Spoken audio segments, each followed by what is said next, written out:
Assalomu alaykum hammaga. Demak, bugun biz Pinduoduo bo'yicha birinchi darsimizni boshlaymiz.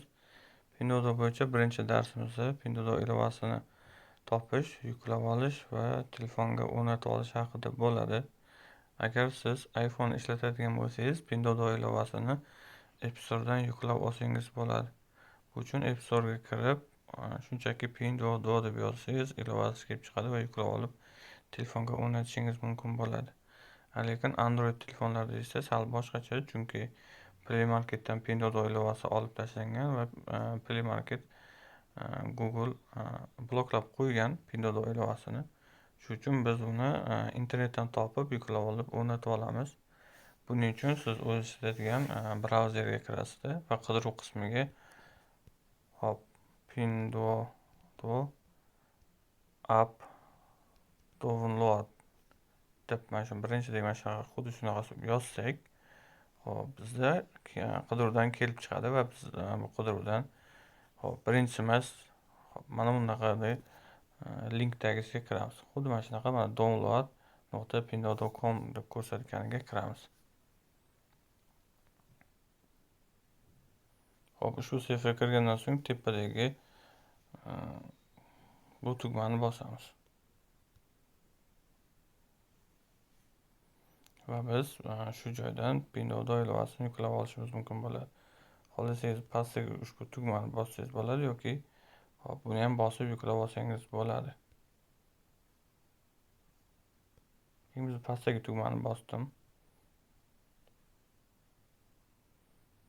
Birpas kutib tursak, ilovani o'zini ofitsialniy saytidan yuklab oladi.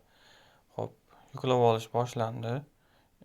Ilova yuklab olingandan so'ng uni telefonimizga o'rnatib olishimiz mumkin bo'ladi. Yuklab olishini kutib turamiz. Bizda ilova yuklab olindi. Endi uni ochamiz. Установить tugmasini bosamiz.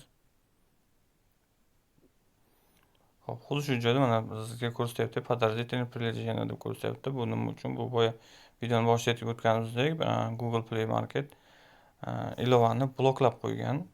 Ularning o'zaro kelishmovchiligi sabab bo'lgan. Bu hech qanaqa ilovada подтверждение narsa yo'q.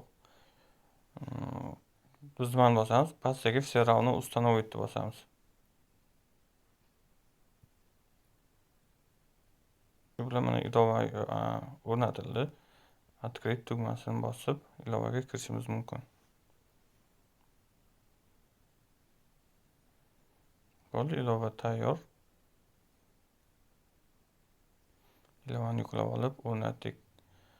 Agar sizda ilovani yuklab olishda boyagi Google Play Market o'rnatishga qo'ymasa, bunda oddiy yo'li Play Marketda защитani o'chirib qo'yish mumkin bo'ladi. Endi qiladigan ishimiz Google Play'da защиtasini o'chirib qo'yamiz. Bu sizda ilova o'rnatilsa ham, o'rnatilmasa ham qilib qo'ysangiz ziyoni yo'q, chunki bir kun qaysidir necha kundan keyin Play Market yana bir telefoningizga skanerni o'tkazgandan keyin yana shu Pinduoduo'ni ko'rib xavfli dastur deb o'chirib tashlash mumkin ilovangizni. Shuning uchun Play Marketda защиtasini o'chirib qo'yamiz. Bu uchun Play Marketingizga kirasiz. Play Marketga kirganda shu yuqorida siz agar Google account ulagan bo'lasiz, shu yerda sizni rasmingiz turadi. Shuning ustiga bosamiz.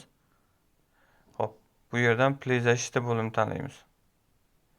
Play защитani tanlagandan keyin yuqoridagi настройкаcha tugmasini bosamiz. Ushbu joydan bir ikkala galochkani ham o'chirib qo'yamiz. Va bizda mana защитаlar o'chirildi. Mana ko'rgan bo'lsangiz, защита o'chirildi, qaytib yoq deb aytyapti, lekin bizda защитani qaytib yoqmaymiz.